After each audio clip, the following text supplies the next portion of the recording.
Hello future officers, welcome to this sessions. इस session में editorial discussion करेंगे जैसा कि हमारा शेड्यूल है।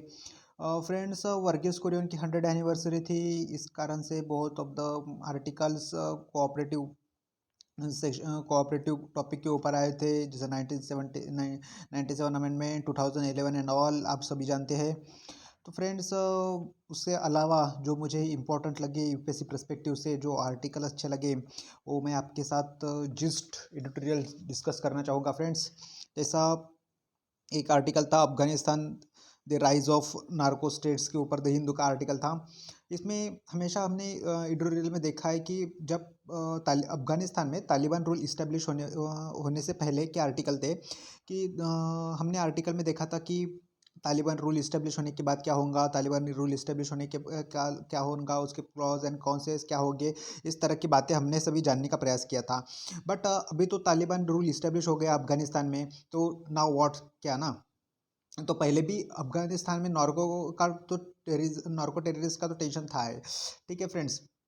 तभी यहाँ वहाँ पे अभी तो वहाँ पे तालिबान रूल इस्टेब्लिश हो गया ना, तो नार्को ड्रग्स का खतरा और भी बढ़ा है friends. According to the UN and drug crime, opium production in Afghanistan has crossed 6,000 tons for the last 5 consecutive years friends। तो जैसा ओपिएट मेडिसिन है, ओपिएट मेडिसिन के भी नार्को का यूज़ होता है, और पेन कम करने के लिए भी यूज़ होता है। देन स्लीपिंग बढ़ाने के लिए भी यूज़ होता है उसका। वो ऐसे बहुत सारे कारण है उसके लिए ये यूज़ किया जाता है नार्को को। तो यहाँ पे बहुत सारा डाटा दिया था इस एडिटोरियल में, बट मेरे ख्याल से डाटा उतना इम्पोर्टेंट नहीं है। आपको थोड़ा एक्सप्लेन करने के लिए थोड़ा बहुत डाटा होगा तो भी चल जाएगा, बट मेरे हिसाब से डाटा की कोई वैल्यू नहीं, मतलब क्योंकि ह्यूमैनिटीज़ का पेपर रहता है तो ह्यूमैनिटीज़ में डाटा की उतनी ज़्यादा वैल्यू रहती नहीं है। तो फ्रेंड्स, यहाँ पे मतलब नार्को नहीं तो और क्या नाम, यहाँ पे ओपियम की ओपियम उगाते हैं अफगानिस्तान में बहुत ज़्यादा लोग। तो फ्रेंड्स, ओपियम का बहुत ज़्यादा इस्तेमाल टेररिस्ट को ही होता है, जैसे लश्कर ए तैयबा, अलकायदा, इन लोगों को ओपियम का, क्योंकि उन्हें अनरेस्ट फैलाना होता है इंडिया में वगैरह, अनरेस्ट फैलाना होता है, देन डोमिनेंसी दिखानी पड़ती है, that's why the use now. तो हमें उनके सामने ऑप्शन रखना चाहिए ना फ्रेंड्स। देखो, अफगानिस्तान इस समय जिस सिचुएशन से गुजर गुजर रहा है ना फ्रेंड्स, मतलब बहुत ही गलत बात है ये एक्चुअली, क्योंकि चारों ओर हम देख रहे हैं कि डेमोक्रेसी एंड ऑल दिस है कि नहीं, फ्लैग होस्टिंग। तो अफगानिस्तान में तो तालिबान रूल है, और हम जानते हैं कि वहाँ पे सिचुएशन क्या है फ्रेंड्स, है क्या नहीं। सो ये बहुत ऑफ द एडिटोरियल्स में तो हमने उनके सामने ऑप्शन रखना चाहिए ना फ्रेंड्स, कि ओपियम नहीं तो और क्या ना फ्रेंड्स, है क्या नहीं। जो क्वेश्चन मार्क राइज होता है, तो क्वेश्चन मार्क का तो सोल्यूशन निकालना चाहिए ना। देन ऐसा राइटर कहते हैं कि आगे क्या करना चाहिए ना, कि अफगानिस्तान के लोगों को आज तो इंटरनेशनल लेवल की बहुत ज़्यादा सपोर्ट की ज़रूरत है। जैसे वहाँ पे इकोनॉमी तो पूरी कोलैप्स हो गई है। देन वहाँ पर खाने के लिए फूड ग्रेन्स नहीं है। देन इंटरनेशनल लेवल पर तबले की जो प्रेशर डाल जाना चाहिए फ्रेंड्स, है क्या नहीं। ऐसा राइटर का कहना है, ताकि वहाँ पर भी inclusive state welfare government establish हो सके, एंड इंडिया समेत अन्य कंट्रीज ने भी वहाँ पर फूड ग्रेन्स वगैरह पहुँचाने चाहिए, ताकि ह्यूमैनिटीज़ लेवल पर वहाँ पे काम आ सके। एक मूवी का एक डायलॉग था फ्रेंड्स कि दुनिया को चलने के लिए सबसे ज़्यादा ज़रूरत ह्यूमैनिटीज़ की है, और दुनिया का उगम भी ह्यूमैनिटीज़ से हुआ था, और इसे चलने के लिए भी केवल ह्यूमैनिटीज़ की ही ज़रूरत है। तो ह्यूमैनिटीज़ के ऊपर फोकस करते हुए राइटर ने इस बात में अफगानिस्तान में नार्कोस राइज नार्को स्टेट के बारे में बताया था फ्रेंड्स, है क्या नहीं फ्रेंड्स। सो ये जिस्ट हो गया इसका। देन नेक्स्ट आर्टिकल था इंडिया में इंडियाज़ में इकोनॉमी, इनफॉर्मल से economy has shrunk down, not shrunk, ऐसा आर्टिकल था फ्रेंड्स। राइटर का कहना है, मतलब अभी कुछ समय पहले फ्रेंड्स एसबीआई के एक रिसर्च पब्लिश हुई थी। अकॉर्डिंग टू दैट रिपोर्ट, उसमें कहा गया था कि 2018 के बाद इंडिया में इनफॉर्मल सेक्टर जो है वो श्रिंक होने लगी है। तो राइटर ने कहा था कि रिपोर्ट में जो रिपोर्ट सेड कि 2021 में इनफॉर्मल का शेयर है 15 से 20%। ठीक है फ्रेंड्स, अभी देखो राइटर का कहना, राइटर ने कहा, राइटर के अकॉर्डिंग मैं बताऊँगा, इसमें मेरा क्यों व्यू पॉइंट नहीं है इसमें। जैसे इनफॉर्मल का शेयर है अकॉर्डिंग टू दैट रिपोर्ट 1520%। ठीक है फ्रेंड्स, और 2018 में शेयर्स उनका कंट्रीब्यूशन था, शेयर था 52.4%। आप खुद सोचो फ्रेंड्स, मतलब राइटर तो कहते हैं कि ऐसा होना मतलब मिरेकल है, मतलब है क्या नहीं। आप खुद भी सोचो ना फ्रेंड्स कि 2020 में अभी लॉकडाउन हो गया था, तो लॉकडाउन के वजह से इनफॉर्मल सेक्टर बढ़ेगा कि फॉर्मल सेक्टर बढ़ेगा। आप जानते हो फॉर्मल सेक्टर ने जॉब्स वगैरह मतलब लोगों को, जिनको भी हायर किया था उनको फायर कर दिया था, ठीक है नहीं फ्रेंड्स। तो हाउ कैन पॉसिबल कि इनफॉर्मल सेक्टर कम हुआ होगा करके, है क्या नहीं। राइटर का कहना ऐसा है कि ऐसा अगर होता तो मतलब ये मिरेकल हो जाता है, ऐसा नहीं हुआ है क्योंकि बहुत सारे, क्योंकि ये डाटा है, स्टैटिस्टिक्स है, फैक्ट्स है कि नहीं। इनफॉर्मल मतलब क्या, मतलब 1993 में जो इंटरनेशनल कॉन्फ्रेंस हो गई थी, लेबर स्टैटिस्टिक हुई थी, international conference of labour statistic हुई थी। इसके अकॉर्डिंग जो हाउस होल्ड इंटरप्राइजेस है, सेपरेटेड लीगल इंटरप्राइजेस नहीं है, या फिर वह इंटरप्राइजेस जिनकी कंप्लीट कंप्लीट अकाउंट नहीं है, ठीक है, उनका कंप्लीट अकाउंट नहीं है, उन्हें उन्हीं केवल इनफॉर्मल कहा जा सकता है according to that definition, international conference of the labour statistics. ठीक है फ्रेंड्स, एंड 2003 में 17th लेबर कॉन्फ्रेंस हुई थी, labour international conference of enterprises. ठीक है, उसके अकॉर्डिंग इनफॉर्मल वर्कर्स वह है जिनका सोशल सिक्योरिटी मतलब क्या, पेंशन एंड इंश्योरेंस, ऑल दो स्कीम्स है, ठीक है, जो सोशल वेलफेयर के लिए लगते हैं, उनका लाभ नहीं मिल पाता है। जो इनके बेनिफिशियल देखे ही इंडिया में, मतलब ये अकॉर्डिंग टू द डेफिनेशन है फ्रेंड्स, जैसे लेबर की, इनफॉर्मल सेक्टर की ये डेफिनेशन है according to the labour conference. ठीक है, बट इन दोनों में से कोई भी इंफॉर्मेशन, कोई भी डेफिनेशन यूज़ नहीं की है एसबीआई ने। सो तो राइटर कहते हैं कि जो डिफिनेशन से किया है तो इसमें से कोई भी वैल्यू नहीं निकलती ना। तो जो फर्स्ट डेफिनेशन मैंने कहा था 1993 की, तो उसके अकॉर्डिंग तो 80% इनफॉर्मल सेक्टर है इंडिया में, और 2017 के हिसाब से तो जो 2017 कॉन्फ्रेंस है 2003 की, उसके अकॉर्डिंग 91% इनफॉर्मल सेक्टर है इंडिया में। तो ये नया ट्रेंड इंटरप्राइज को भी इनफॉर्मल काम करता है ना फ्रेंड्स, है क्या नहीं।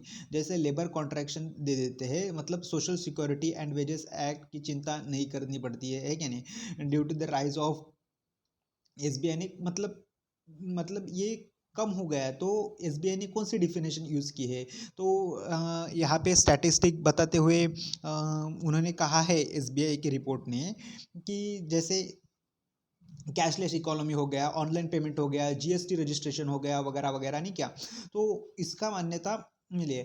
पर राइटर कहते हैं भाई साहब, ये कौन सी स्टैंडर्ड डेफिनेशन है ना, कि आप जीएसटी रजिस्ट्रेशन हो गया कि कैशलेस इकोनॉमी हो गया। द राइटर के अकॉर्डिंग जब तक सोशल वेलफेयर नहीं मिलता, सोशल बेनिफिट नहीं मिलते, तो कैसा फॉर्मल सेक्टर ना, है क्या नहीं। मॉरल ऑफ द स्टोरी क्या होता है कि इनफॉर्मल का शेयर इकोनॉमी में कम हुआ है, ठीक है, किंतु फॉर्मल सेक्टर में नहीं आए ना, तो शेयर कैसे कम हो गए, ठीक है ना। जानते हैं कि शेयर क्यों कम हो गए थे उनके, तो डिमोनेटाइजेशन लग गया, जीएसटी लग गई, कोविड-19 में लॉकडाउन हो गया, तो इन सब चलते ऐसा नहीं हो सकता ना फ्रेंड, मतलब ऐसा नहीं कह सकते, ऐसा राइटर का सजेशन है। देन एक आर्गुमेंट ऐसा है कि ई श्रम पोर्टल वाला हवाला दिया जाता है यहाँ पे, बट राइटर कहते हैं कि ई श्रम पोर्टल ठीक है, बट ई श्रम पोर्टल कब, ई श्रम पोर्टल में जो मान्य मतलब जो रजिस्ट्रेशन हुए है वो फॉर इनफॉर्मल में से फॉर्मल नहीं हुए हैं। ई श्रम पोर्टल में देखो, जब सुप्रीम कोर्ट ने, फॉर एग्जाम्पल, आप एग्जाम्पल के थ्रू समझने का प्रोसेस कीजिए, गवर्नमेंट के पास अगर स्टैटिस्टिक डाटा होगा तो वहाँ पे वेलफेयर स्कीम पोस्ट की जाएगी, वहाँ पे इम्प्लीमेंट की जाएगी। अगर गवर्नमेंट के पास डाटा ही नहीं होगा तो फंड कहाँ से राइज की होगा ना। तो उसके लिए स्टैटिस्टिक डाटा मिलने के लिए ई श्रम पोर्टल लॉन्च किया, जब सुप्रीम कोर्ट ने फटकारा था गवर्नमेंट को कि भाई साहब आपके पास इनका डाटा क्यों नहीं है, तब ई श्रम नाम का पोर्टल यूज़ किया गवर्नमेंट ने, वहाँ पे रजिस्ट्रेशन किया, ऑप्शन प्रोवाइड किया। अभी आगे जाकर पता चलेगा कि मतलब फ्यूचर में गवर्नमेंट उन्हें वेलफेयर, स्टेट वेलफेयर के तहत जो अच्छा बेनिफिशियरीज देते हैं, तो जो सोशल सिक्योरिटी प्रोवाइड करती है या नहीं करती, उसके हिसाब से देन वी से कि मतलब फॉर्मल हुआ है इनफॉर्मल हुआ है कि नहीं फ्रेंड्स। तो राइटर के अकॉर्डिंग एसबीआई का जो दावा है, ये दावा खोखला है फ्रेंड्स, है कि नहीं। तो यही आर्टिकल में इतना ही मॉरल ऑफ द स्टोरी था। देन फ्रेंड्स इस के बारे में हमने पिछले आर्टिकल में भी बात की थी फ्रेंड्स, है कि नहीं। Then small grants but a big opportunity for local bodies. Friends हम जानते हैं 15 फाइनेंस कमीशन ने रिकमेंड किया है कि 2021 से 25-26 तक जो लोकल गवर्नमेंट में 4,27,911 करोड़ रुपए ग्रांट दी जाएगी, उसमें से 27,000 करोड़ की ग्रांट दी जाएगी हेल्थ सेक्टर के लिए इम्प्रूव करने के लिए। और अकॉर्डिंग टू द राइटर कि एक यह अपॉर्चुनिटी स्टेट के लिए या लोकल बॉडीज़ के लिए एक एग्जाम्पल सेट करने के लिए बहुत बड़ा रोल प्ले करेंगे फ्रेंड्स। ठीक है। बहुत सारे फैक्ट्स यहाँ पे दिए जाते हैं, बट मुझे फैक्ट से पहले डर लगता है। एंड उतना ह्यूमैनिटीज़ में फैक्ट्स की उतनी तवज्जुद नहीं है जितनी कि बहुत ज़्यादा समझते हैं। एक आंसर राइटिंग स्टार्ट करने के लिए बस एक कोट होना चाहिए, मतलब स्टैटिस्टिक होना चाहिए। जैसे यहाँ पे शुरू करते समय ऐसे लिखा जा सकता है, जैसे लोकल बॉडीज़ के अगर क्वेश्चन आता है कि ग्रांट्स के ऊपर एंड 15 फाइनेंस कमीशन से ओपिनियन के ऊपर, तो 15 फाइनेंस कमीशन का हवाला देते हुए स्टेटमेंट शुरू कर सकते हैं, आंसर को शुरू कर सकते हैं फ्रेंड्स। ठीक है। देन देखो फ्रेंड्स 73 एंड 74 के अमेंडमेंट के तहत प्राइमरी हेल्थ सेक्टर पर फोकस करना चाहिए था, बट ऐसा न हो पाया। ठीक है। उसके कारण भी दिए गए हैं आर्टिकल में, जैसा रिस्पॉन्सिबिलिटी न होना, देन फाइनेंशियल की दिक्कत एंड इंफ्रास्ट्रक्चर एंड ऑल, हम सभी जानते हैं। तो देन अर्बन की सिचुएशन जो रूरल से बुरी है, देन 68% रूरल की जनता है एंड 32% अर्बन जनता है। तो फ्रेंड्स फोकस कहाँ होना चाहिए ना कि रूरल के तरफ फोकस होना चाहिए, बट ऐसा नहीं हुआ ना फ्रेंड्स, है कि नहीं। सो और एक रेशियो ऐसा है कि अकॉर्डिंग टू द रूरल में ज़्यादा हॉस्पिटलिटी डेवलपमेंट, बट अर्बन में नहीं है। सो पर ज़्यादा ज़रूरत है वहाँ पर नहीं है। जैसे 6:1 यहाँ पे रेशियो दिया गया था, क्योंकि अर्बन में ही अर्बन में ही जैसे अर्बन में ही डेंगूज एंड मलेरिया एंड ऑल जो कोविड-19 भी वेरिएंट उभर कर आया था, सो वो अर्बन सेक्टर में आया था ना। So according to the writer कि जो 73rd एंड 74th अमेंडमेंट है, उसके तहत काम होना चाहिए। और अर्बन में कोऑर्डिनेशन, जैसे बहुत सारे बॉडीज़ है ना, मल्टीपल बॉडीज़ होते हैं। सो मल्टीपल बॉडीज़ के अकॉर्डिंग जैसे मोहल्ला क्लिनिक वगैरह, जैसे फॉर एग्जांपल दिल्ली का ही एग्जांपल है, मोहल्ला क्लिनिक, वहाँ पे कहीं तो भी लैंड नहीं मिली थी। एंड जब लैंड मिली थी और ओपन हो गया था, तो सम पॉलिटिकल क्राइसिस की वजह से वहाँ पे डिस्ट्रॉयड हो गया था। देन फंड का अच्छा यूटिलाइज नहीं हुआ पाता था। देन उसका एडमिनिस्ट्रेशन भी नहीं हुआ था अच्छे तरह से। इसके लिए अभी जो इतना सारा फंड राइज हो रहा है 27,911 करोड़, तो उसका लोकल बॉडीज़ के लिए एक अच्छा वहाँ पे जो एडमिनिस्ट्रेटर वगैरह होगा, उसके लिए एक अच्छा सा, और लोकल बॉडीज़ के लिए एक अच्छा एग्जाम्पल सेट करने का एक अच्छा सुनहरा मौका है, ताकि वेलफेयर स्टेट वगैरह इस्टेब्लिश हो सके। राइटर कहते हैं एंड में, ठीक है, कि यहाँ पे एक चार्ट एंड डैशबोर्ड बनाना चाहिए, जैसा मॉनिटर करना चाहिए कि मतलब मैटरनल मोर्टेलिटी रेट का रेशियो क्या हुआ,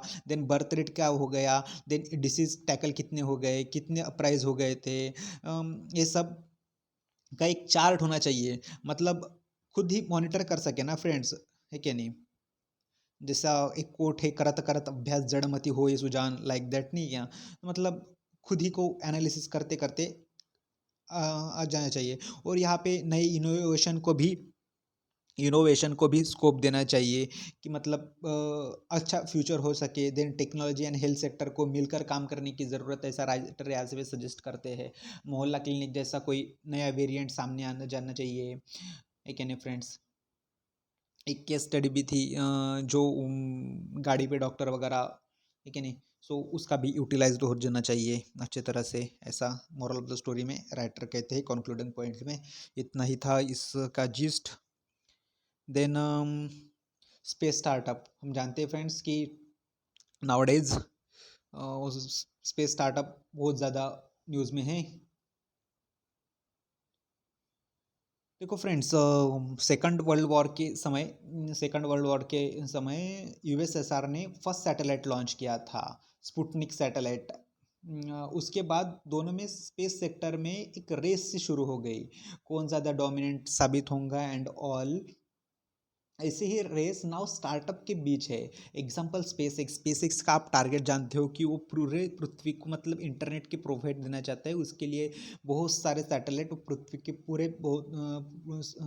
के पूरे राउंड सर्कल में भेजने वाले हैं। सो इंडिया भी एक इमर्जिंग स्टेट है, इमर्जिंग कंट्री है। तो नाउ सरकार ने नई ऑर्गेनाइजेशन इस्टेब्लिश की है, आप सब जानते हैं, इन स्पेस नाम है उसका, ठीक है friends. In space we know कि अब तक सब जो है इसरो ही हैंडल किया करता था। एंड इसरो का प्राइवेट प्लेयर को ठेके देते थे, मतलब इंस्ट्रूमेंट बनाना चाहिए कि हमें कैमरा चाहिए, जेन ड्रोन चाहिए, ऐसा से बना कर प्राइवेट प्लेयर का उतना ही रोल था। और उसको कुछ पैसे देकर गवर्नमेंट मतलब इसरो खरीद लेते थे, उसके आगे उनका कुछ रोल नहीं था। देन अभी बाकी के प्लेयर को भी इनोवेशन मिले इस तरीके के प्लान के लिए गवर्नमेंट ने एक ऑर्गेनाइजेशन बनाई इन स्पेस करके। मतलब अगर आगे जाकर अभी आपको सैटेलाइट लॉन्च करना हो तो आपको इन स्पेस में जाना पड़ेगा। इन स्पेस आपको फैसिलिटी प्रोवाइड करेंगे, गवर्नमेंट की ये पॉलिसी है, देन ये रूल्स है एंड देन रेगुलेशन है, और हम आपको ये बेनिफिट प्रोवाइड करेंगे वगैरह वगैरह, जो rules and all they declared by the in space, ठीक है फ्रेंड्स। देन इंस्पेस का इन्वेस्टमेंट है 440 बिलियन का, ठीक है इंडिया में। और ये जो पूरा स्पेस सेक्टर में जो डाटा दिया है 440 बिलियन, ठीक है। ये पूरा अब तक का स्पेस सेक्टर में फंड राइज हुआ है, ठीक है। यहाँ पे स्पेस सेक्टर में यही इन्वेस्टमेंट हुआ है, बट इनमें इंडिया का कंट्रीब्यूशन केवल 2% है फ्रेंड, मतलब बहुत बेकार बात है ये, है कि नहीं।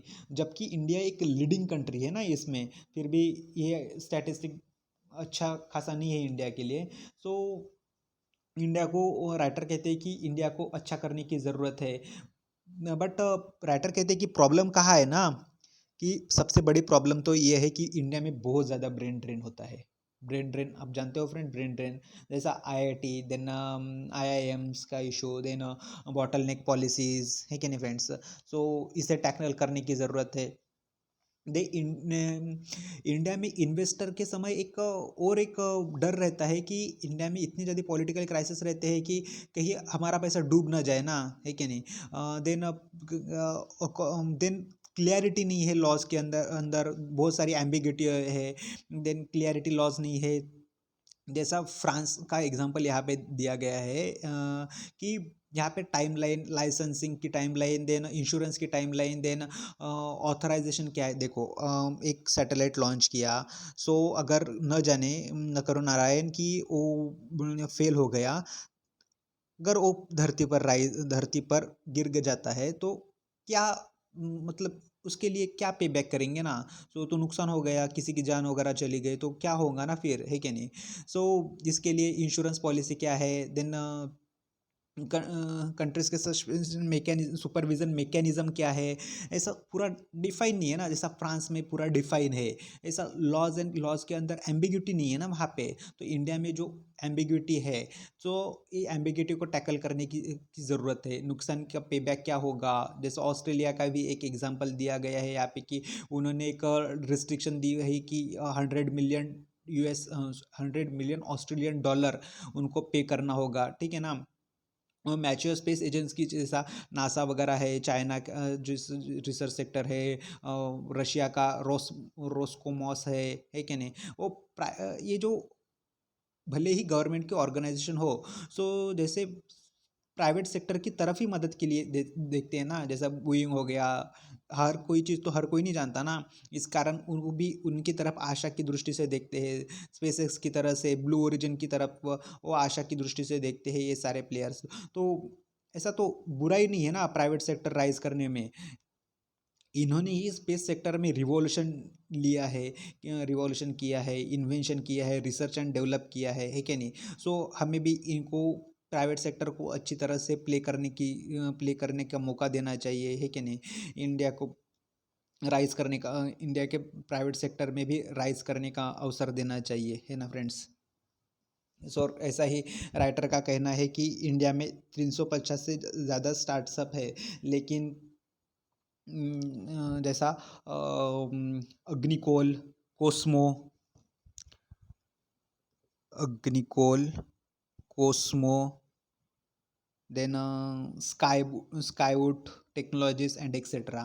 तो राइटर का सजेशन है यहाँ पे कि लॉज में क्लियरिटी हो, एम्बिग्विटी ना हो, और स्पेस सेक्टर भी अच्छे तरह से डेवलप हो, इस तरह suggest. Okay, then mini challenges for the trade unions, ऐसा एक आर्टिकल का टॉपिक था, थीम लाइन थी।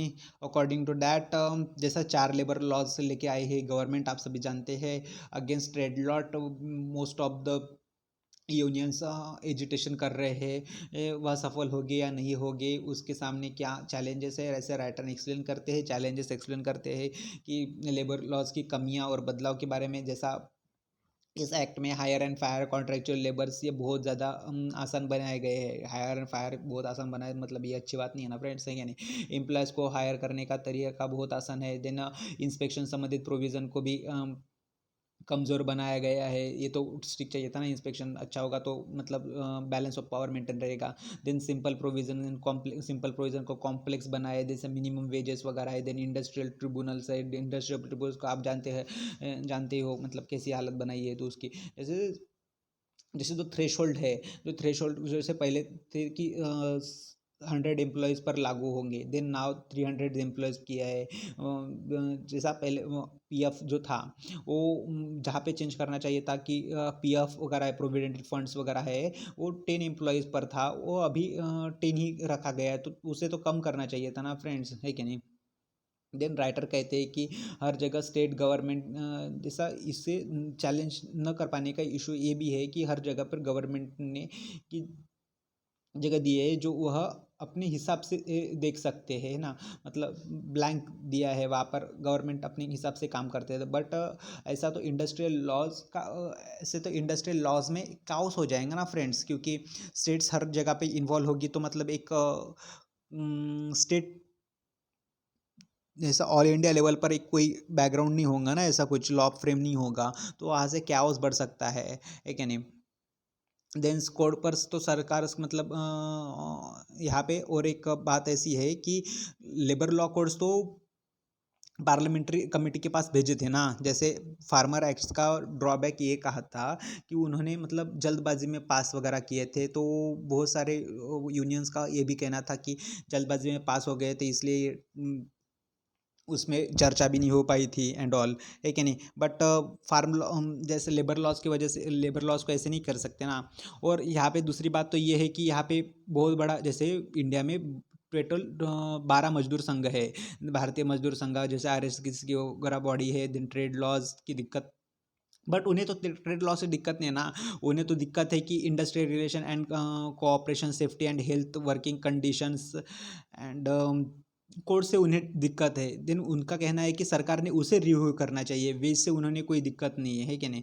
देन इंडस्ट्रियल बेस्ड यूनियन है, जैसा इंडस्ट्रियल बेस्ड यूनियन है, जैसे मड़के वाला, देन झाड़ू बनाने वाला, है कि नहीं।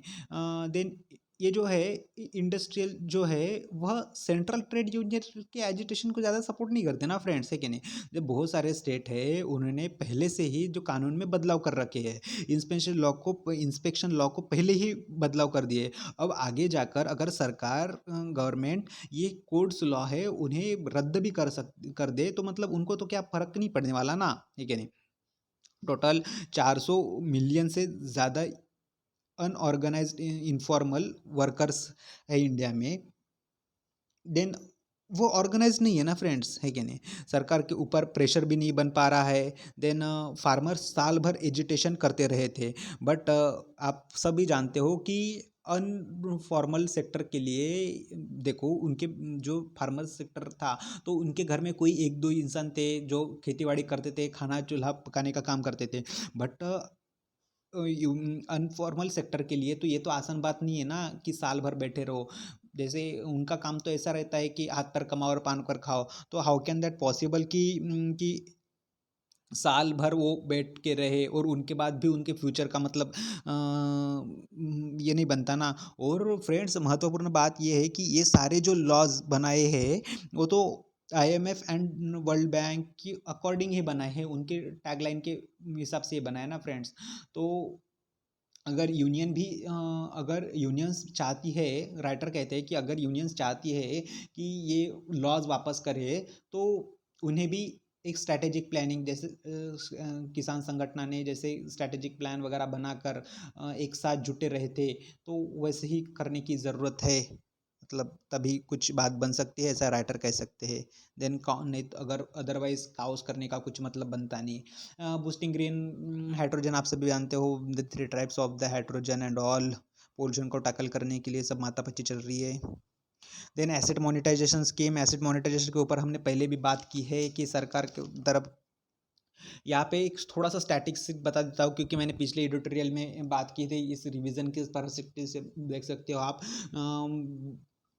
एसेट मोनेटाइजेशन रेलवेज की तरफ से मतलब ऐसा कहा जाता है, ये 4 दिसंबर का आर्टिकल था, इसमें कहा गया है कि 6 ट्रिलियन हम कमाएंगे। गवर्नमेंट का दावा है कि हम 6 ट्रिलियन तो 6 ट्रिलियन रुपीज़ तो हम कमाएंगे रेलवे सेक्टर पूरे मतलब एसेट मोनेटाइजेशन पॉलिसी से हम कमाएंगे 6 ट्रिलियन। उसमें से 25% मतलब 1.5 ट्रिलियन तो हम कमाएंगे रेलवे से भाई, है कि नहीं। ऐसा कहना है इसमें। और यहाँ पे 1,21,407 किलोमीटर की टोटल लाइन से एक फैक्ट्स दिया गया है जो 113 लाख लोगों को रोजगार देता है। एंड सबसे कोल में सबसे ज़्यादा कोल तो हम रेल 90% कोल रेल से ही ट्रांसपोर्ट करते हैं। उसमें से 50% पावर फुलफिलमेंट के लिए इम्प्लीमेंट होता है। नेशनल इंफ्रास्ट्रक्चर पाइपलाइन की जो स्कीम है उसमें से $13.7 ट्रिलियन का मतलब खर्चा है वो। देन इंडियन विजन प्लान था 2020 का, रिपोर्ट में भी ग्रोथ करने के लिए एसेट मोनेटाइजेशन मतलब एक बात है देखो। ऐसा अगर सम रेलवे स्टेशन हो गया समझो, ये रेलवे स्टेशन के बाजू में यहाँ पे अगर कोई हाउस हो, ठीक है। देन कुछ गर्ल्स जहाँ पे कुछ स्पोर्ट वगैरह का कुछ ये हो, ठीक है। वहाँ से जो भी ऐसा रेलवे प्लेटफॉर्म गया यहाँ पे एटीएम इस्टेब्लिश किया, कुछ गेम स्पोर्ट इस्टेब्लिश किया, ठीक है। जहाँ पे खुला ग्राउंड हो गया उसको यूटिलाइज किया गया, ठीक है। प्राइवेट सेक्टर को वहाँ पे एटीएम की सुविधा दी गई। देन कुछ भी कर सकते हैं ना, जैसा वेट मशीन है, जैसे दिल्ली मेट्रो ने उनको प्राइवेट सेक्टर को नाम देने के लिए दिया है। देन ट्रेन पे एडवर्टाइज कर सकते हैं एंड ऑल, मतलब बहुत सारा कर सकते हैं उनको। तो उसके को एसेट मोनेटाइजेशन का आता है, उससे गवर्नमेंट को फंड राइज होगा। इतने स्टैटिस्टिक वगैरह दिया था उसके अलावा तो कुछ एसेट मोनेटाइजेशन समझने की ज़रूरत है, बाकी यहाँ पे तो कुछ लॉजिक नहीं है फिर। देन एक आर्टिकल था एजुकेशन से रिलेटेड था, रिकास the apples and orange ranking methods. ये हायर एजुकेशन से रिलेटेड था।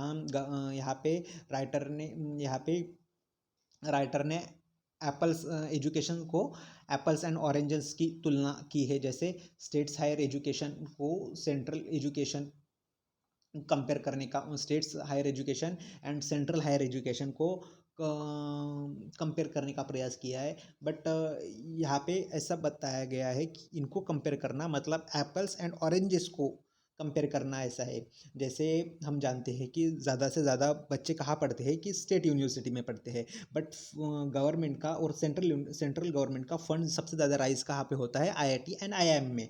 सो आईआईटी आईआईएम में फंड राइज होता है। मॉरल ऑफ द स्टोरी ये है कि आईआईटी एंड आईआईएम का जो फंड राइज होता है तो वो कहाँ जाता है, फॉरेन में जाता है, क्योंकि ब्रेन ड्रेन के कारण, ठीक है। और इंडिया में उतनी ज़्यादा फैसिलिटी है नहीं उस कारण से। और जो स्टेट यूनिवर्सिटी से बच्चे मास्टर्स वगैरह कुछ भी करते हैं तो वो लोकल कंट्रीब्यूशन में वगैरह इकोनॉमी में, इंडिया की इकोनॉमी में पार्टिसिपेट करते हैं। तो मॉरल ऑफ द स्टोरी ये है कि गवर्नमेंट ने स्टेट यूनिवर्सिटी में, जैसा मैं भी माइक्रोबायोलॉजी का स्टूडेंट हूँ और मैं स्टेट यूनिवर्सिटी हूँ, हमारे समय मतलब हमारे स्कूल में तो मतलब माइक्रोस्कोपी भी अवेलेबल नहीं थी, मतलब है कि नहीं, मतलब इतने बुरे हालात होते मतलब स्टेट यूनिवर्सिटी के। तो दैट्स द पॉइंट की यहाँ पे बताया गया है कि गवर्नमेंट को स्टेट यूनिवर्सिटी में भी फंड राइज करने की और उसे मोनेटाइज करने की और उसे हैंडल करने की ज़रूरत है। इतना ही उसका जिस्ट निकलता है।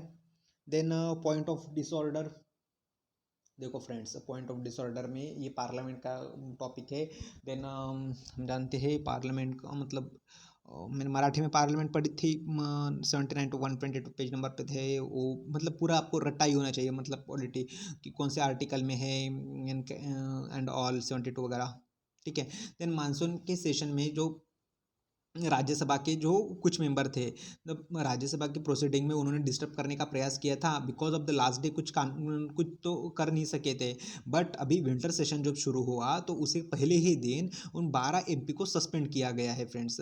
देन विरोधी पक्ष का कहना है कि आप वो तो विरोध कर रहे थे ना, अब विरोध करने वालों को आप सस्पेंड करने हैं तो मतलब ये डेमोक्रेसी का तो दमन है ना फ्रेंड, दमन है, ऐसा राइटर का कहना है।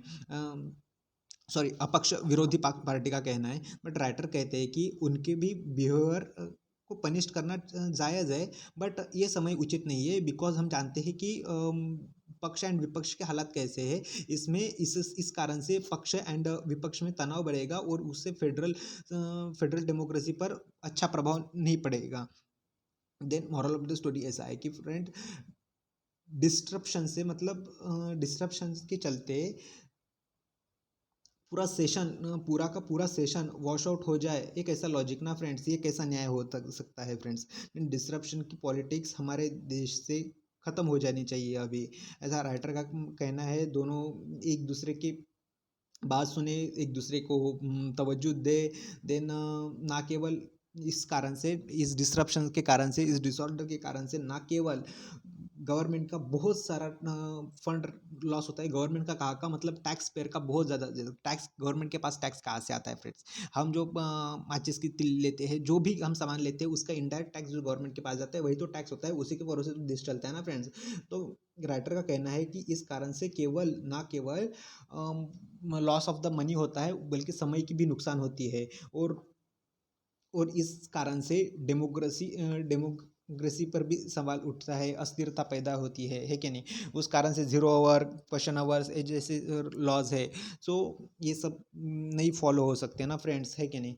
तो और बाद में क्या होता है कि लॉ पास करने के चक्कर में गवर्नमेंट बिना चर्चा, डिस्कशन, डिलिब्रेशन करने के बिना ही इसे पास कर देते। आप एक कोट ध्यान रखते हो, जैसे प्रणब मुखर्जी ने कहा था कि डेमोक्रेसी का मतलब है deliberation, debates and discussion, DDD, ठीक है। बट मुझे पार्लियामेंट में आने के बाद एक और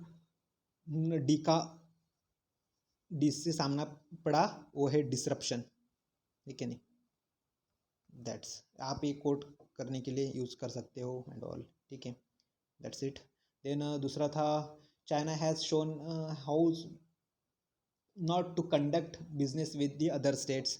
इंडियन एक्सप्रेस का आर्टिकल था बाय सी राजा मोहन का, मतलब ये तो बहुत मैच्योरिटी लेवल के इंसान है, आपको इनका आर्टिकल तो पढ़ना ही चाहिए। जैसा एग्रीकल्चर सेक्टर में रहा तो एग्रीकल्चर सेक्टर का सुब्रमण्यम जी का आर्टिकल है वो पढ़ना चाहिए जैसा, और फॉरेन रिलेशंस से संबंधित रहा तो राजा मोहन जी का आर्टिकल पढ़ना चाहिए फ्रेंड्स। देन देखो, अभी जानते हैं हम कि कॉर्ड वगैरह, देखो चाइना जो कंट्री है वो कॉर्ड एंड देन देखो कॉर्ड QUAD, ठीक है, क्वाड में 4 मेंबर है, आप सभी जानते हो। Then Australia, UK, US and UK नाम की अभी नई ऑर्गेनाइजेशन बनाए। इन सबको छोटे छोटे दो दो तीन तीन की जो बॉडी है, जहाँ पे इंडिया प्रेजेंस है और चाइना प्रेजेंट नहीं है, उसको स्मॉल क्लिक्स कहता है चाइना, ठीक है। स्मॉल क्लिक्स और सी पार्टी भी कहते हैं, सी क्लिक्स, ठीक है। बट देखो फ्रेंड्स कि ये सी तो कहता है, बट जो RIC है, ठीक है, Russia, India, China, then BRICS जो है, ठीक है, इसमें तो 3 है, इसमें 5 मेंबर है, बट इसे चाइना क्लिक्स नहीं कहता, उसे कहता है मल्टीपोलर वर्ल्ड को प्रमोट करने वाला ऑर्गेनाइजेशन है फ्रेंड्स, है कि नहीं। मल्टीपोलर वर्ल्ड डायरेक्टेड करते हैं, ऐसा उसे कहता जाता है।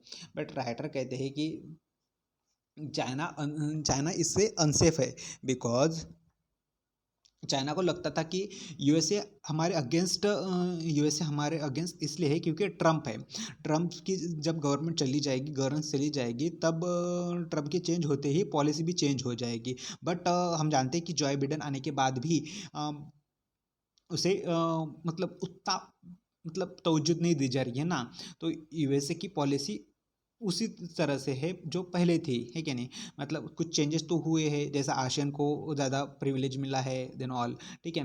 देन प्रेसिडेंट बनने के बाद सबसे पहले तो कॉर्ड सब्मिट ऑर्गेनाइज की, देन AU के US हम जो पहले बात की थी,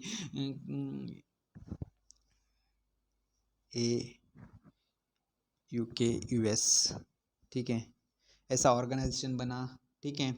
और ताकि ये कॉन्फिडेंस दे सके एशियन कंट्री को, और यूरोप का टूर किया ताकि रिलेशंस स्ट्रेंथन हो सके। देन रशिया में विजिट की ताकि चाइना और जो रशिया की बहुत ज़्यादा गहराई बढ़ती जा रही थी उसको टैकल कर सके। मॉरल ऑफ द स्टोरी ऐसा कहना है कि जो अलाइज है US के नेटवर्क है, तो ऐसा नेटवर्क चाइना का नहीं है फ्रेंड्स, है कि नहीं। राइटर कहते हैं कि चाइना को लगता है कि जो इंडो पैसिफिक कंट्रीज है वो चाइना के फेवर में ही है, बिकॉज फर्स्ट तो जोग्राफिकल मैच होता है, क्योंकि अगर कुछ दिक्कत आए तो अमेरिका उतने दर से आने वाला नहीं है, इनको तो बचाने वाला चाइना है, ये कारण है। तो जोग्राफी तो साथ दे रही है चाइना का। देन दूसरा रीज़न बताया थे कि चाइना की हार्ड पावर आज कितनी बढ़ रही है कि नहीं। देन मिलिट्री, इकोनॉमी, ये बैलेंस ऑफ पावर तो चाइना की पक्ष में जा रहा है ना अभी, है कि नहीं। देन अगर वो यूएसए के पक्ष में जाते हैं तो कल तो जाके चाइना उनके साथ कुछ पनिश वगैरह नहीं कर दे, उनका भी डर उन्हें रोकता है, ऐसा राइटर का कहना है। But according to the China picture different है। लाइक पहले ऑस्ट्रेलिया, जापान, इंडिया चाहता था कि चाइना अच्छे से दोस्त बने, है कि नहीं। बट चाइना ने एग्रीगेशन की पॉलिसी के चलते उन मतलब मजबूर किया है USA को कि मतलब ये जो कंट्रीज़ है वो USA से दोस्ती करें। यूएस के साथ हम जानते हैं गलवान वाली का इशू, नेशनलिज्म कितना ज़्यादा राइज हो गया फ्रेंड्स, है क्या नहीं। मतलब हम तो मजबूर हो गए ना कि चाइना को हम उतना तवज्जो ना दे के हम US की तरफ झुक जाए, है कि नहीं। तो उसके लिए केवल चाइना ही जवाबदार है। और इसी तरह से उनका मॉरल ऑफ द जिस्ट निकलता था इसमें से, जिसे as per my best knowledge मैंने समझाने का प्रयास किया है। देन दूसरा errors is judgement. Then Allahabad high court का जजमेंट था पॉक्सो के, इसमें इलाहाबाद हाई कोर्ट का जजमेंट था। उसके साथ ओरल सेक्स में हाई कोर्ट ने agitation, penetration, sexual as usual का केस था, सेक्सुअल का केस था, जिसमें हाई कोर्ट ने मतलब इलाहाबाद के हाई कोर्ट ने पॉक्सो के अंतर्गत न देते हुए, जैसे पॉक्सो देखो ऐसा अगर एजिटेशन, पेनिट्रेशन, सेक्सुअल एजुअल का अगर केस रहता है तो पॉक्सो के सेक्शन 5 के अकॉर्डिंग 12 साल के बच्चे के साथ एजिटेटेड पेनिट्रेटिव सेक्सुअल एजुअल कहा जाएगा। और उसके अकॉर्डिंग सेक्शन 6 के तहत 10 साल की मतलब मिनिमम 10 साल की सज़ा होगी, या तो फिर लाइफ इम्प्रिजनमेंट हो सकता है। बट इलाहाबाद हाई कोर्ट ने यह तो माना ही नहीं, और जो रीज़न देना चाहिए कि क्यों नहीं माना, वो भी नहीं माना। राइटर कहते हैं कि मतलब ये तो गलत है ना कि जैसे पॉक्सो का जो ऑब्जेक्टिव था, जो पार्लियामेंटेरियंस ने उनके बनाया था, उनका मूल उद्देश्य ही वह था ना कि उनके साथ मतलब पोर्नोग्राफी ना हो, उनके साथ कुछ गलत ना हो, उनके साथ कुछ गलत बिहेवियर ना हो, है कि नहीं? उसी को रोकने के लिए पार्लियामेंट का तो उद्देश्य ही वो था, है ना? और क्लियर टू क्लियर मतलब वर्डिक्ट है कि ये क्लियर टू क्लियर गलत वर्डिक्ट है ना, ऐसा राइटर का कहना है। और इसमें एक मतलब लीनियंसी क्यों बरती गई है, ये भी क्लियरिटी नहीं दी है यहाँ पे। तो सुप्रीम कोर्ट ने state of Rajasthan and state of Rajasthan versus Vinod Kumar 2012 का जो जजमेंट था, उसके अंतर्गत सुप्रीम कोर्ट ने वर्डिक्ट दिया था कि अगर आप लीनियंसी दो अगर किसी को, तो वहाँ पे क्लियर रीज़न देना चाहिए। और उसमें सुप्रीम कोर्ट ने अधिकांश केस में भी यही कहा है कि अगर आप लीनियंसी देते हो तो ये केवल तो लीनियंसी देना ये केवल फॉर्मेलिटी नहीं है, अभी तो एक एग्जाम्पल, एक एक्सरसाइज होती है जहाँ से जुडिशियल अकाउंटेबिलिटी बढ़ती है, देन ट्रांसपेरेंसी बढ़ती है ना। उस कारण से और उसे सुप्रीम कोर्ट और राइटर का कहना है कि सुप्रीम कोर्ट द्वारा इसे स्क्रूटिनाइज करने की ज़रूरत है। बहुत समय पहले एक महाराष्ट्र के नागपुर बोर्ड का भी ऐसा एक डिसीजन हुआ था, जैसे उसकी लड़की को कपड़े के ऊपर से हाथ लगाया था, तो हाई कोर्ट ने कहा था कि ये सेक्सुअल ऑफेंस नहीं है करके, तो उसे भी पोक्सो के अंतर्गत नहीं दिया था। तो पोक्सो बहुत ज़्यादा न्यूज़ है, तो आपको पोक्सो के संदर्भत डिटेल जानकारी कलेक्ट करनी चाहिए। देन दैट्स फॉर्म इस ट्यूटोरियल में इतना ही इसका जिस था। और देन बर्थ टू राइट था, देन सेरोगेसी से वगैरह। ये बर्थ टू राइट इसमें क्या था कि जैसा असिस्ट रिप्रोडक्टिव टेक्निकल बिल है जो इंट्रोड्यूस तक किया गया था 14 सितंबर 2020 में, उसे स्क्रूटनाइज करने के बाद अभी लोकसभा में पास किया गया है। अभी लोकसभा में पास हुआ है, अभी राज्यसभा में पास होने का है। तो ये क्या है ना, राइट, बर्थ टू राइट है कि नहीं? तो ये लॉ पास होने के बाद तो हम तब तो दस्तखत कर लेंगे, बट अभी जान लेते हैं कि असिस्टेड प्रोक्रिएटिव क्या है करके, है कि नहीं?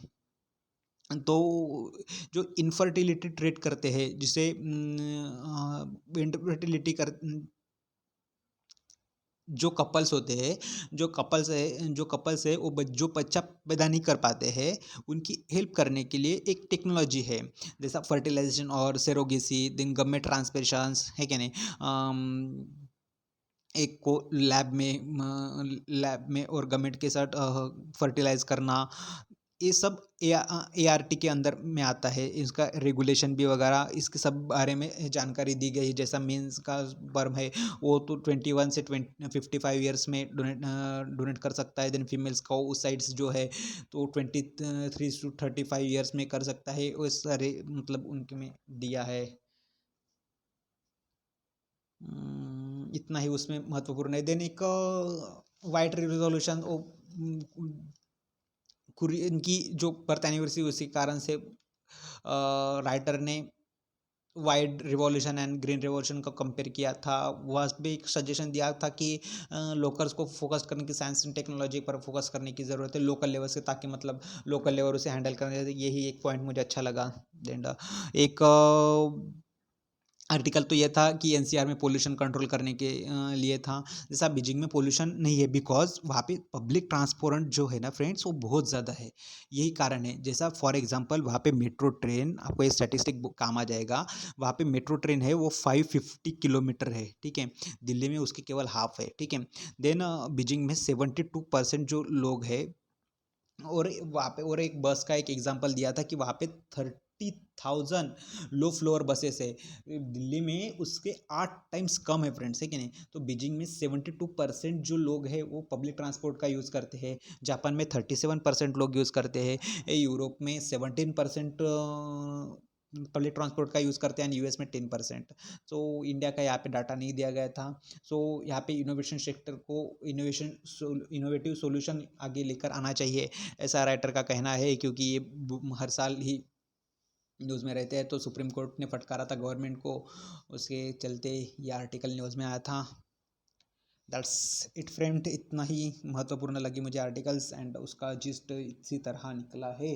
As per my best knowledge मैंने आपको समझाने का प्रयास किया है। आप इतने भी इश्यूज कवर करते हो तो आप most of the newspaper cover कर लोगे, और आप आगे जाके पता चलेगा कि जो विज़न आईएएस की मैगज़ीन आती है उसमें से ये रिवीजन आईएएस मैगज़ीन को रिवीजन पर्सपेक्टिव के लीजिए रखे, इसको दर वीकली एक जिस्ट 40 to 45 मिनट्स का वीडियो बन जाएगा ये, तो it will more beneficial for you. अगर आपको अच्छा लगता है तो आप इसको लाइक कीजिए, शेयर कीजिए and subscribe to my channel. Thank you friends.